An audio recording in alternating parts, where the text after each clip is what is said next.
eyes on you, Lord. The waves and wind, they still listen to you. No matter what we're going through, we know that it can be well with our soul as long as we keep our eyes on you. In Jesus' name, amen. You can be seated. So we are in week number 3 of a series going through a story in the book of the Bible known simply as Ruth. It's, in fact, one of the greatest short stories ever written. But this one isn't fiction. It captures real events involving real people. And here's just a recap of the story so far, in case you haven't been here. A Jewish man leaves his home in Israel because of a famine that's plaguing the land. And he goes to a land known as Moab.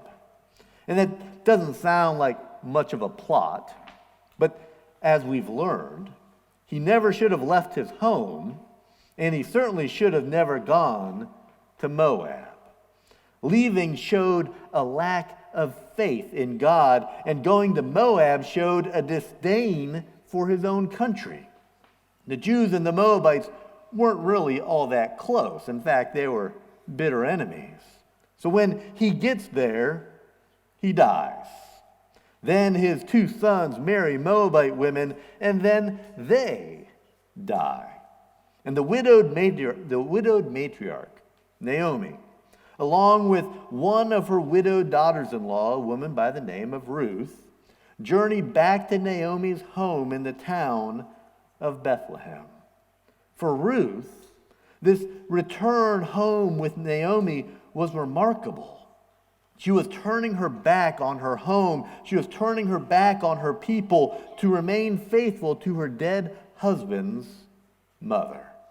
She was also pledging herself to the God of Israel. She had become a believer and a follower of God. Now, obviously, there is a lot more to the story than just that short little recap. So if you've missed any of these, you can go to our website or YouTube channel and catch the first 2 installments. But at least now you know where we are in the story. So let's pick it up from there. Now, there was a wealthy and influential man in Bethlehem named Boaz, who was a relative of Naomi's husband, Elimelech. Let's stop there for a moment, because in that one verse, it's a bombshell. See, Naomi comes back to Bethlehem, a widow, along with both of her sons being dead. But that's not all. Not only was she a widow without sons, but her father was apparently already dead, and there's no record of her having any brothers. In the culture of that day and age, that meant that she had no one to look after her, no one to care for, no one to be responsible for her, to protect her. She was completely on her own. Same goes for Ruth. These were 2 extremely vulnerable women. But then this is dropped into the middle of the story. There is, in fact, a male relative in the mix, and he's wealthy, and he lives in that very town. And here's why that's so significant. In the Jewish culture of that day, if a father or a husband died, the closest male relative on the father's or the husband's side of the family could step in, as be known as a kinsman redeemer or a family redeemer. They could step in and care for the family. That could also include marrying the widow if she was childless in order to provide an heir for her family. It could involve buying back land that a poor relative had sold to someone in order to survive. It could mean buying the freedom of a relative who had been sold into slavery. It could mean looking after a needy or a helpless member of the family, such as an orphan. It could even involve avenging the killing of a relative. But did you notice my language through all of that? They could do that. They didn't have to do that. It was just their legal right to get involved and to serve and to buy and to marry or whatever else might be needed if they desired. But it wasn't just about willingness. It also had to do with wealth. Because even if you wanted to function as a family redeemer for that relative, it usually meant that you would need to have the finances to do so. So, in one sentence, potentially everything changes for Naomi and as an extension to Ruth. There is a wealthy male relative living in Bethlehem who could, if he wanted to, choose to change their lives. And his name is Boaz. So what happens next? One day Ruth the Moabite said to Naomi, "Let me go out into the harvest fields to pick up the stalks of grain left behind by anyone who's kind enough to let me do it." Naomi replied, "All right, my daughter, go ahead." Let's stop after that verse. Last week I brought up the question as to whether Naomi was a good mother-in-law to Ruth, whether she was a faithful follower to God, whether she was a person who was acting selflessly with a giving character. And the answer I proposed last week was no, no, and no. It pretty much 3 strikes against Naomi, and here is one more missed swing. Naomi's sitting at home, not doing anything to address their situation, their poverty. Ruth is determined to try and to do something to help out their life, to find a way, to make a way, just to do anything. She seems to know that Naomi wasn't going to join her. So she doesn't say, "Why don't we go out into the fields? Why don't we do this?" But instead says, "Let me do this." And here is what Ruth wanted to do. The custom in those days was designed to serve the poorest of the poor. And you kind of have to understand a little bit about harvesting to get this. See, a field full of ripened grain standing tall, ready to be cut down, and men would come along with a scythe or a sickle and cut it down. Then they would be followed by a group of women who would grab those stalks of grain into sheaves. And in the process of doing this, there would often be stray stalks of grain that would be left on the ground. And it wasn't a neat and clean process. What Ruth was going to do was to go behind that crew and to gather what she could from those few isolated, loose stalks lying on the ground. And that is what was called gleaning. It was a law that once the crew went through the field, they couldn't go back and glean it themselves. They had to leave it for the poor, the widow, the orphan, so that they could also be cared for. So you could imagine that the crews were careful to leave as little as possible. Not only because they wanted that crop for themselves, because that was their finances, but also because they couldn't go back to glean it again. They had one shot to get every stalk of grain they could out of that field. And even though it was the law, you can imagine they probably resented the people who came and got what was missed. See, it was these people. We use that term sometimes nowadays, those people. It was those people getting what was theirs. The farmers, the harvesters, it was letting them get it for free when they didn't put forth all the work and all the effort, all the money to grow the field. You see, this is why gleaning wasn't a particularly safe or even a desirable thing to do if you got close to where they were working. In other words, if you moved from gleaning to harvesting, if you got a little too close, you would often be beaten. You would often be beaten and driven off regardless because they didn't really like you out there getting what they viewed as their crops. And if you were a woman, alone, you could often be assaulted. Because you wouldn't be out there gleaning as a woman unless you had no man to provide and to protect for you in that day and age. And everyone knew it. So if you were a woman by yourself gleaning, it was like holding up a sign saying, I have no man in my life whatsoever who will come to aid me, to protect me. So what does Naomi say to Ruth? Whatever. Sure, go, I don't really care. Go glean if you want to. I'm staying here. No sign of concern for what it might mean to Ruth. No offer to warn her of the dangers in gleaning. And certainly no offer to go with her. Let's keep reading. So Ruth went out to gather grain behind the harvesters. And as it happened, she found herself working in a field that belonged to Boaz, the relative of her father-in-law, Elimelech.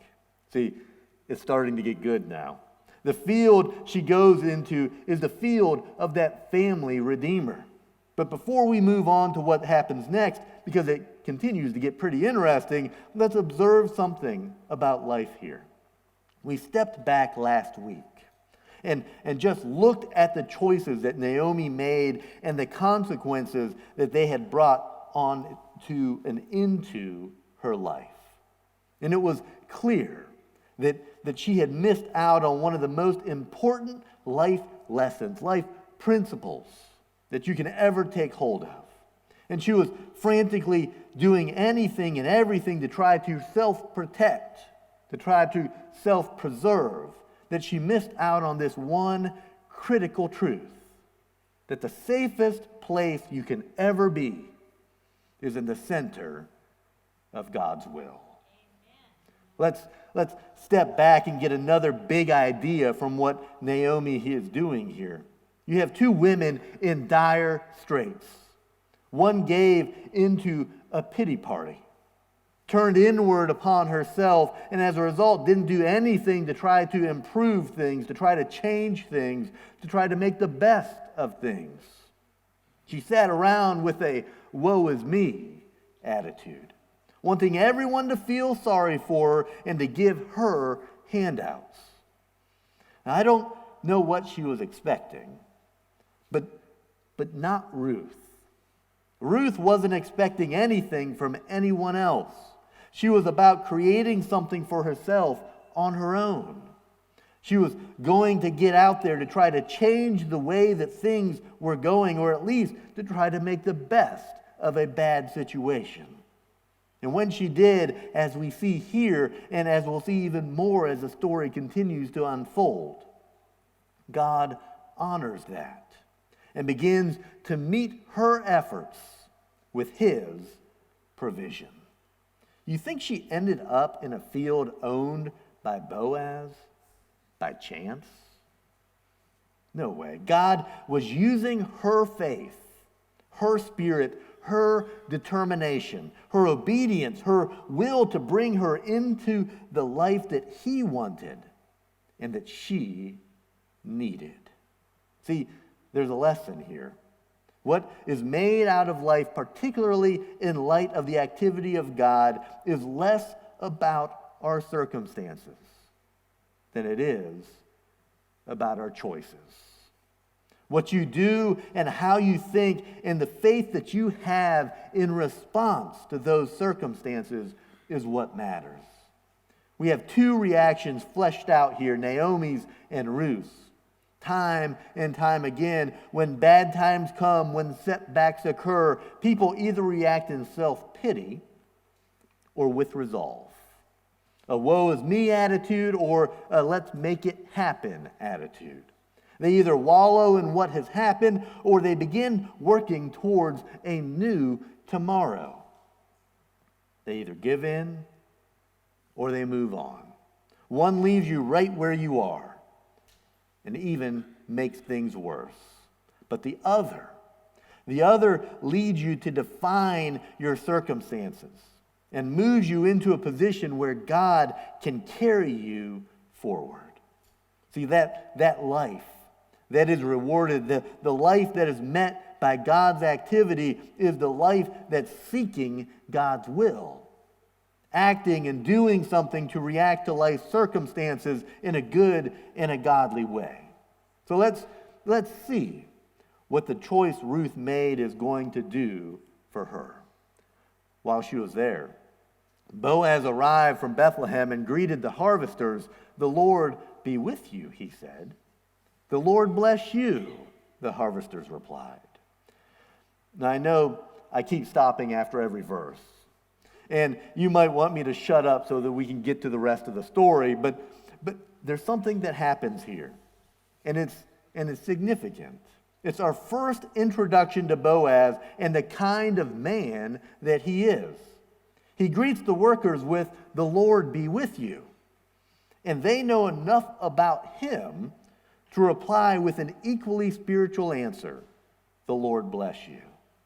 Now, I don't know how many of you have ever worked out in the fields or maybe in any manual labor situation, in a warehouse, wherever it is.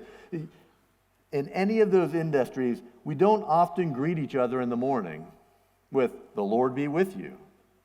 And you certainly don't get a response, "And the Lord bless you," in reply. Sure, the Lord's name might be used, but it's usually in vain. But that's not the way it often happens.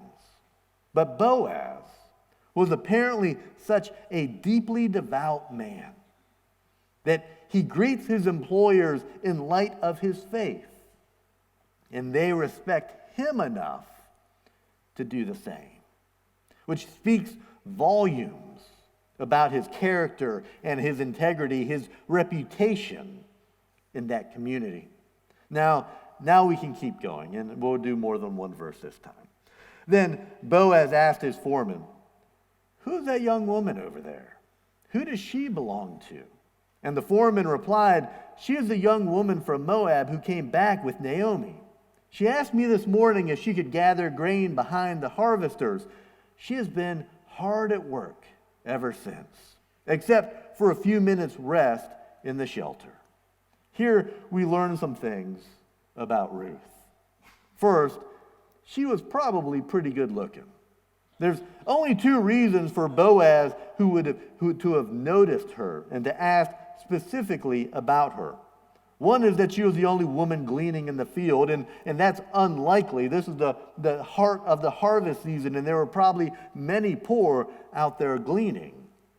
The other is that she stood out somehow by her physical appearance, or at least in terms of maybe she was on the younger side of things. Second, what we learn about Ruth is that she was humble in her condition.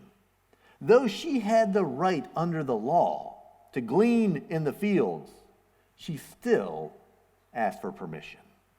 And next, we learn that she is hardworking.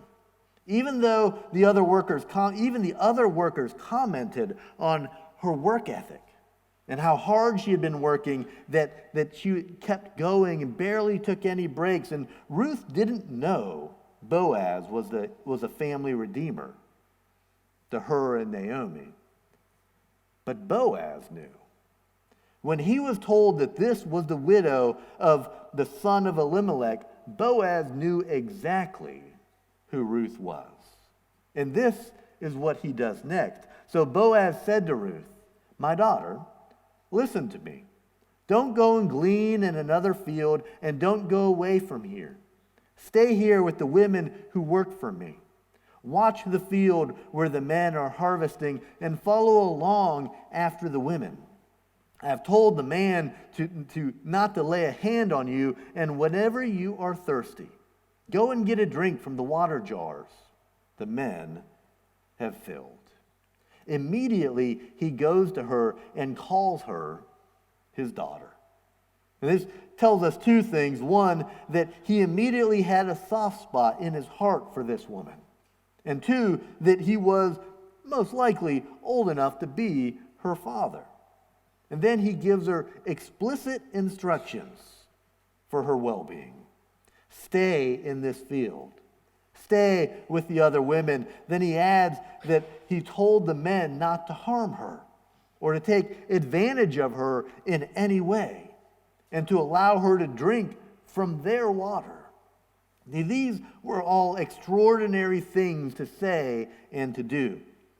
He was making it so that she could glean all that she wanted, even to the point of being right with the crew, ahead of all the other gleaners who had to keep their distance from them.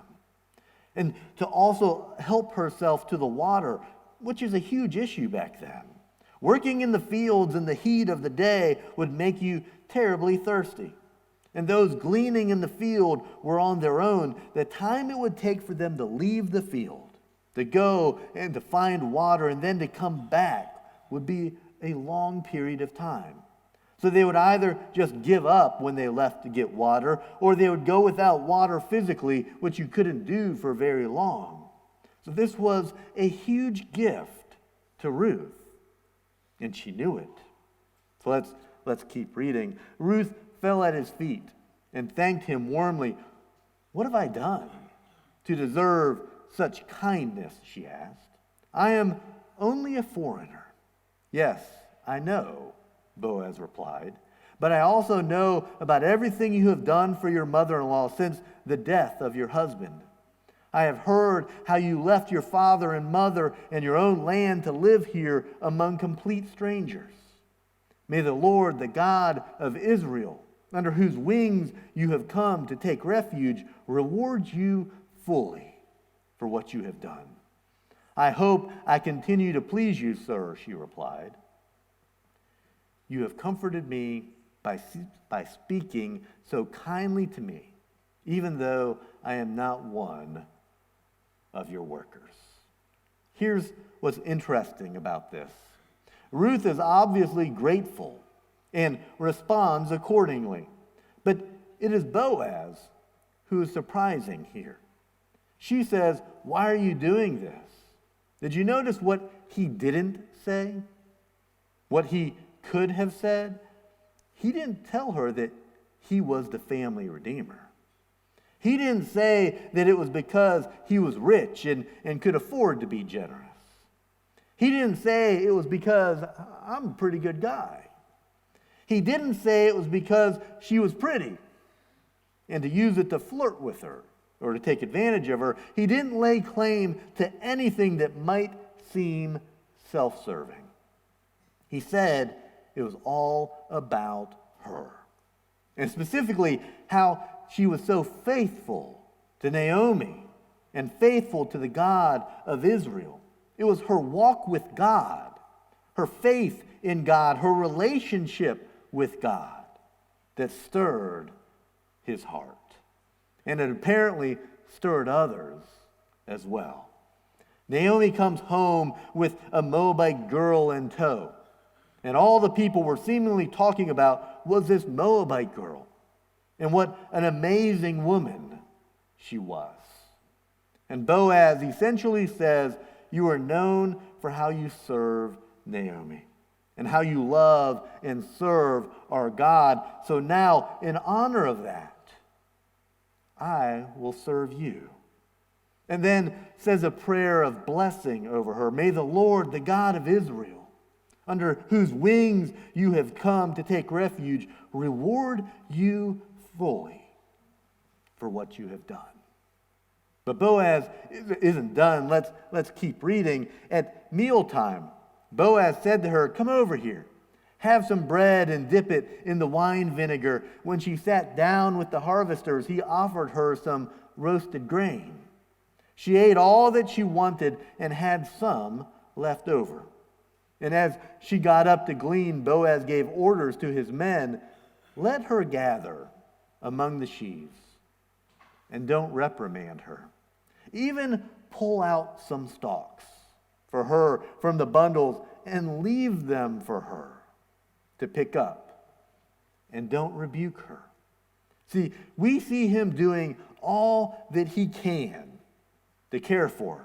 He honors her with his table. He presents her with some food and then makes sure that her labor in the fields is honored.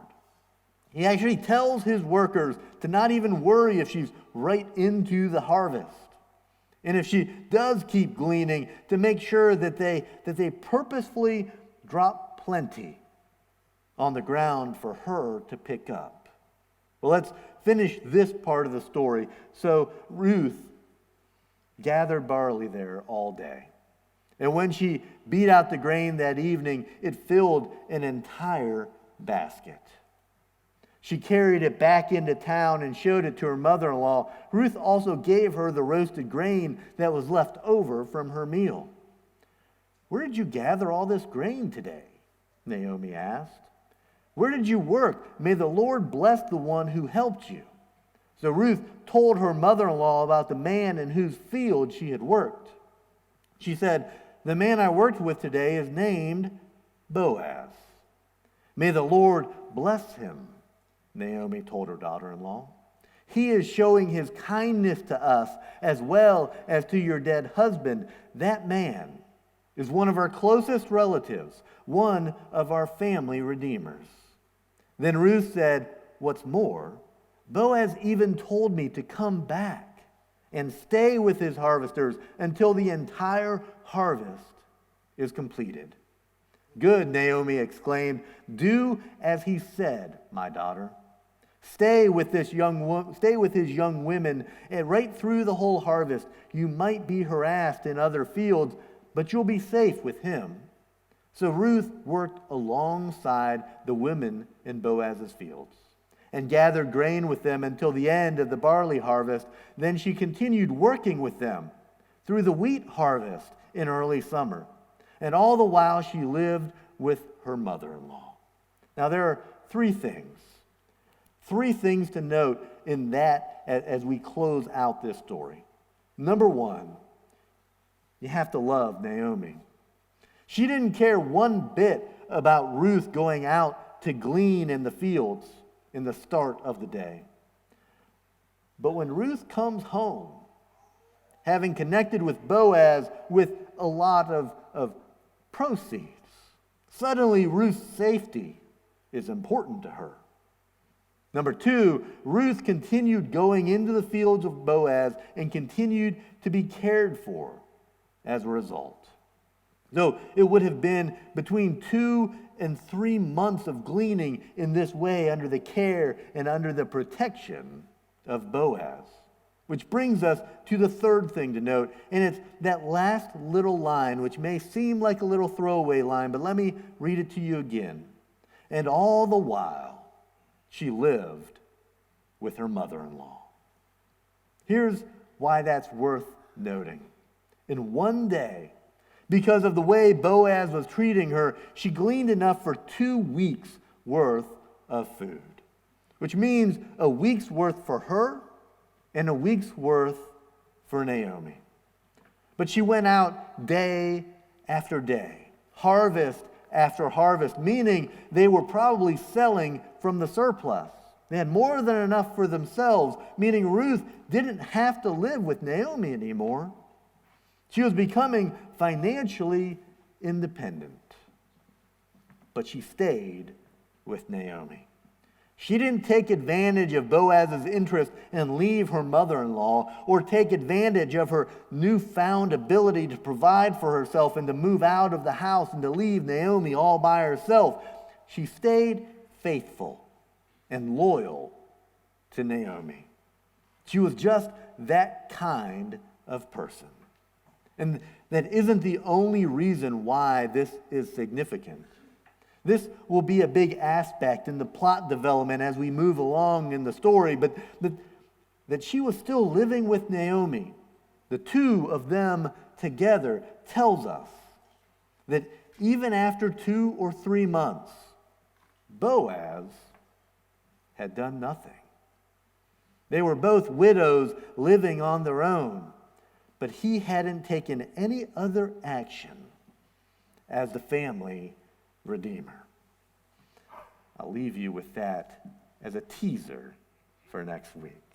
Heavenly Father, thank you for the message that you give us in this book, for the ability that we have to look at the life that Ruth is living and to take it to heart, to be faithful to you, even when things seem lost. Even when it seems like the world is against us, you will always provide. We have that confidence in you. We have that love in you because you've done it over and over again. You always watch after us, and you will always protect us. Just one of the many reasons why we praise you.